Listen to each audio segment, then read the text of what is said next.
66 Marlin is bigger than I thought. I told you, full size. Avanti, America's only four-passenger high-performance luxury car. Corvair for 1965. An adventure just to see. The 60s were a vibrant decade for the American automotive industry, marked by innovation and iconic designs. However, not all vehicles from this era were successful. Here are 10 American cars from the 60s that are generally considered failures, either due to poor sales, mechanical issues, or negative public reception. The Corvair's as good as she looks. Corvair power, ruggedness, maneuverability, handling, traction, braking, all proved again. The Chevrolet Corvair, launched in 1960, marked a significant turn in American automotive design. This vehicle was unique for its time, being the first and only American-designed mass-produced car with a rear-mounted air-cooled engine. However, despite its innovative approach, the Corvair has a mixed legacy and is often remembered for its safety controversies and eventual decline in popularity. The 1960 Corvair featured a flat-six engine, similar to those found in some Porsche models. This engine design allowed for a lower profile and more stable ride, distinguishing it from other cars of its era, which typically featured front-mounted engines. The Corvair's design was a bold attempt to provide an economical, compact car that differed drastically from the large, powerful vehicles popular in the 50s. Initially, the Corvair was a hit, praised for its handling and economy. It appealed to a wide audience, offering various models, including sedans, convertibles, and even vans and pickup trucks under the Corvair name. Its early success was evident as it won Motor Trend's Car of the Year award in 1960. The turning point for the Corvair came with the publication of Ralph Nader's book, Unsafe at Any Speed, in 1965. Nader criticized the Corvair's swing-axle suspension design, claiming it increased the risk of rollover accidents. The negative publicity from this book significantly impacted public perception, although later independent tests showed the Corvair's handling was comparable to other vehicles of the time. Despite Chevrolet's efforts to redesign the Corvair, including improvements to its suspension system in later models, sales never fully recovered. Production eventually ceased in 1969. This year, the Falcon gives you more power, more luxury, more comfort for 6 people, more of everything that has made it the world's most successful new car.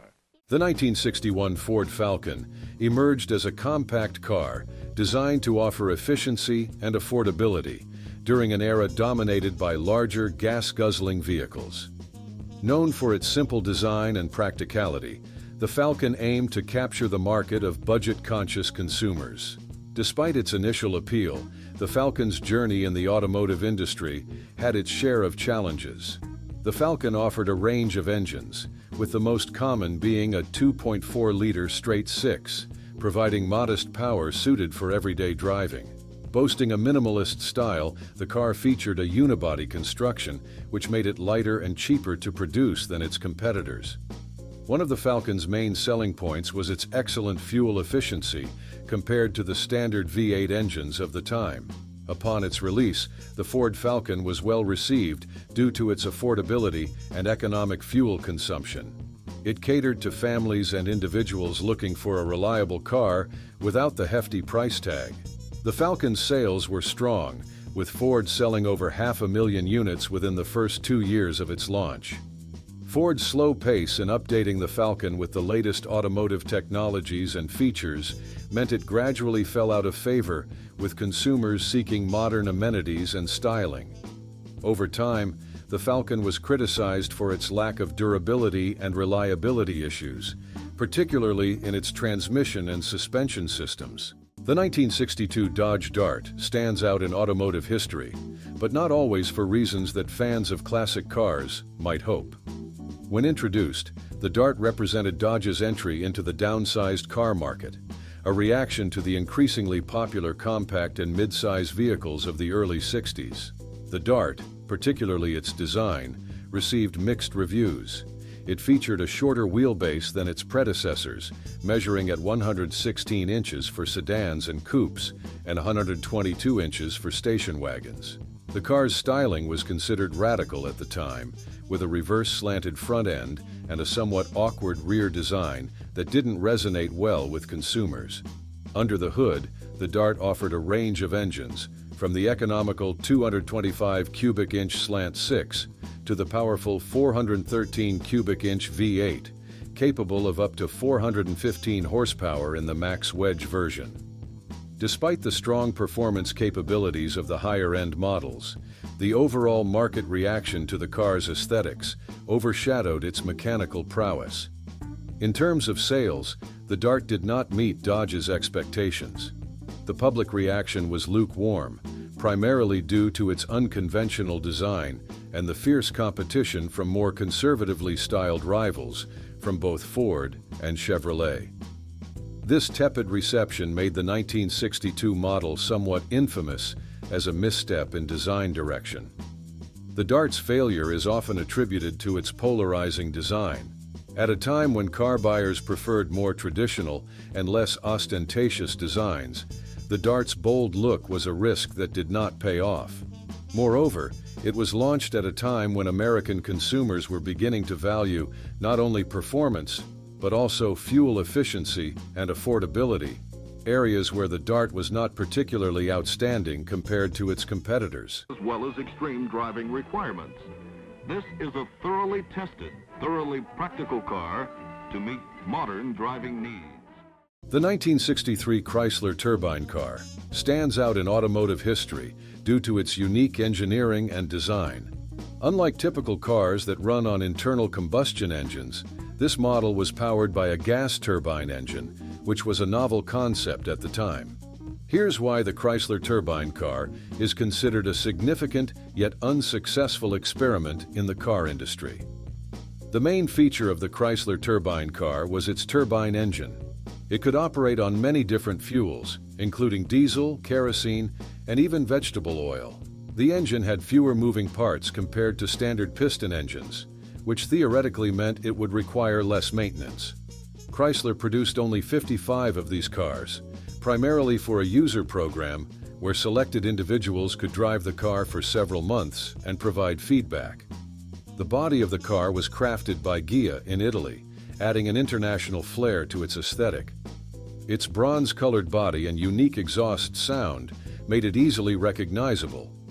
The turbine engine was less fuel efficient compared to contemporary piston engines. It averaged about 17 miles per gallon, which was not competitive at the time. The car suffered from throttle lag, which is a delay between the driver accelerating and the vehicle responding. The cost to produce each turbine engine was significantly higher than conventional engines, making it economically not reasonable. So the Chrysler Turbine Car was eventually deemed a failure.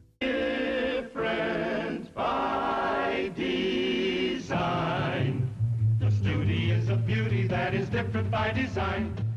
The Studebaker Avanti, introduced in 1962 and produced through part of 1964, stands out as a unique chapter in automotive history. Despite its innovative design and performance capabilities, it remains a lesser-known model today, often overshadowed by more mainstream classics. The Avanti was a bold step for Studebaker.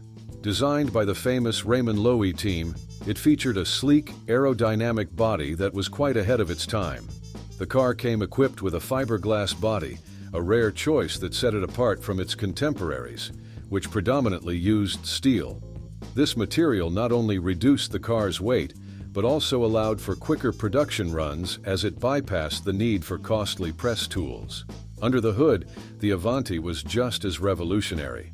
It offered a powerful V8 engine that could be equipped with a Paxton supercharger, boosting its output significantly. In its supercharged form, the Avanti set multiple speed records at the Bonneville Salt Flats, proving its prowess with a top speed over 170 mph, an impressive feat at the time. Despite these attributes, the Avanti struggled in the market. Studebaker's financial difficulties were a major hindrance. Production delays and quality control issues due to the new fiberglass body technique, also contributed to its downfall. Initially projected to produce 20,000 units a year, Studebaker only managed to build about 4,600 by the end of 1963. By December 1963, Studebaker ceased production in its South Bend, Indiana plant, marking the end of Avanti's production, as well as Studebaker's operations in the United States. It's your friendly giant killer, your American Motors Rambler dealer. Marlin by American Motors, where quality is built in, not added on. The 1966 AMC Marlin, produced by American Motors Corporation, AMC, stands out in automotive history, though not always for reasons a manufacturer might hope. Designed during a period of intense competition among American automakers, the Marlin was AMC's attempt to break into the popular personal luxury car market. The Marlin was an extension of the 1965 model, but featured distinct changes aimed at enhancing its appeal. It was longer and wider than its predecessor, aiming to offer a more imposing presence. The car was equipped with a more refined interior, which included fold-down armrests, reclining bucket seats, and optional air conditioning, considered a luxury at the time. Under the hood, the Marlin was available with several engine options, ranging from a 232 cubic inch, 3.8-liter inline-six to a 327 cubic inch, 5.4-liter V8, capable of producing up to 270 horsepower. These options placed it competitively in terms of power and performance against rivals like the Ford Mustang and the Chevrolet Chevelle. The Marlin's sales were disappointing for AMC. Over the 3 years it was produced, only about 17,119 units were sold. In contrast, Ford's Mustang, which debuted around the same time, sold over 400,000 units in its first year alone.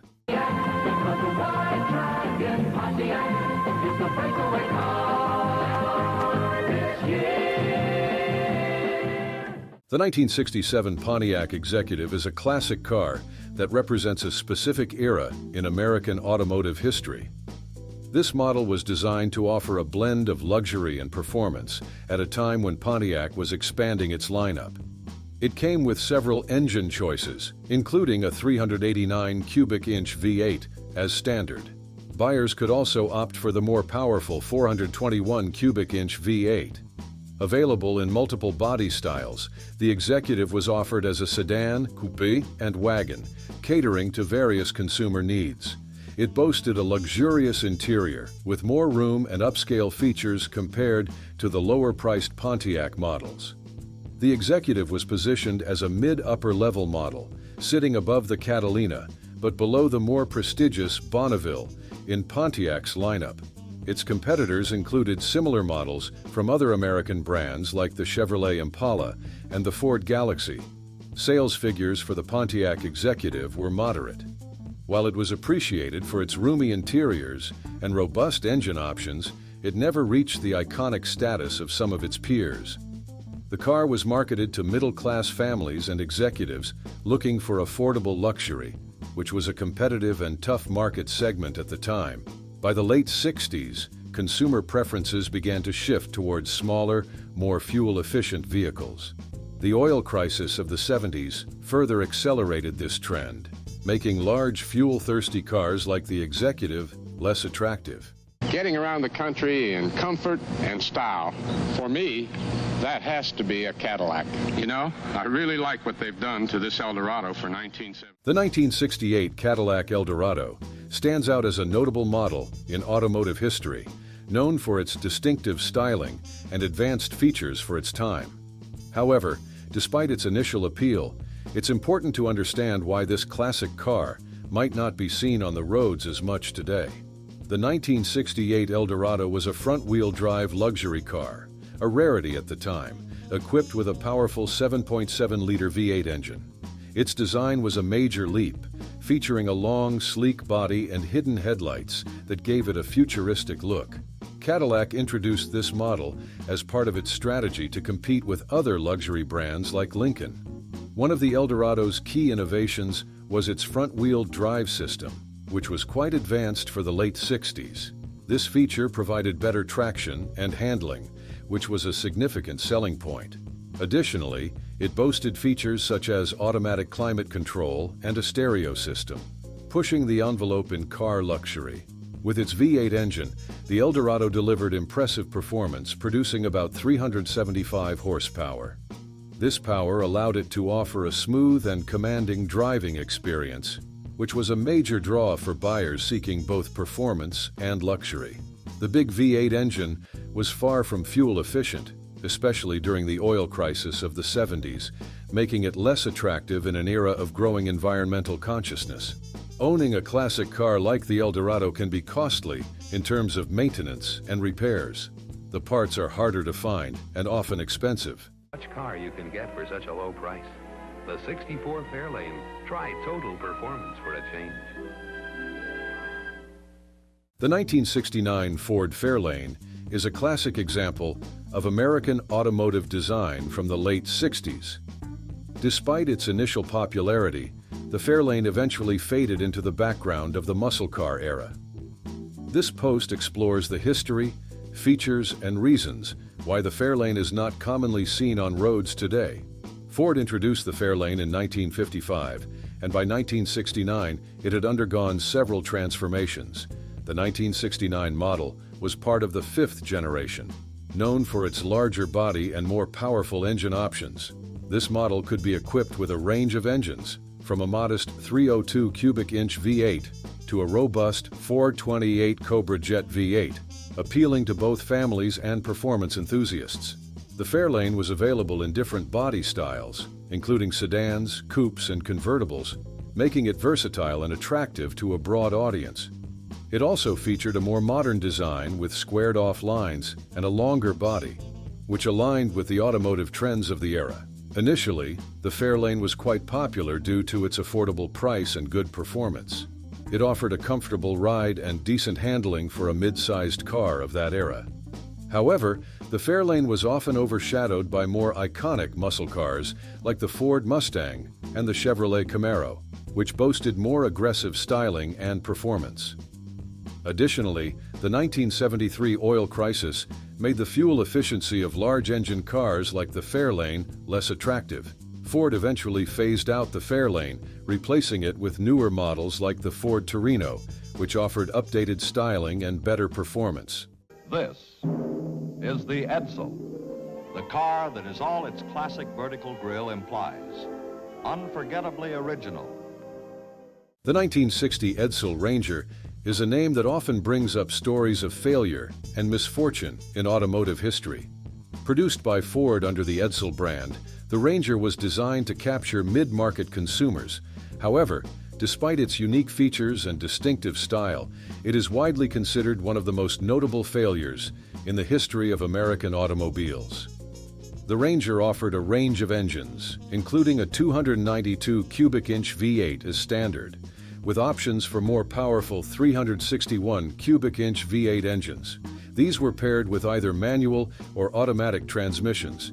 Characterized by its vertical grille and horizontal headlights, the Ranger's design was meant to stand out. However, its style received mixed reviews from the public and critics alike. Ford launched the Edsel brand in 1958 with high expectations, but by 1960 things had turned sour. The 1960 Ranger was part of Edsel's last lineup before the brand was discontinued. Production numbers were low, with only 2,846 units made, reflecting its declining sales and the public's diminishing interest. The Edsel Ranger arrived during a recession, which affected people's willingness to buy new, untested car models. Ford struggled to effectively position the Edsel in the market, causing confusion about whether it was a luxury car or a mid-range vehicle. High costs and pricing that didn't compete well with similar models from other brands led to poor sales. If you enjoyed this ride through the iconic but not so successful cars of the 60s, don't forget to hit that like button and subscribe for more fascinating automotive histories. Share your thoughts in the comments below and let us know which of these cars you found most intriguing.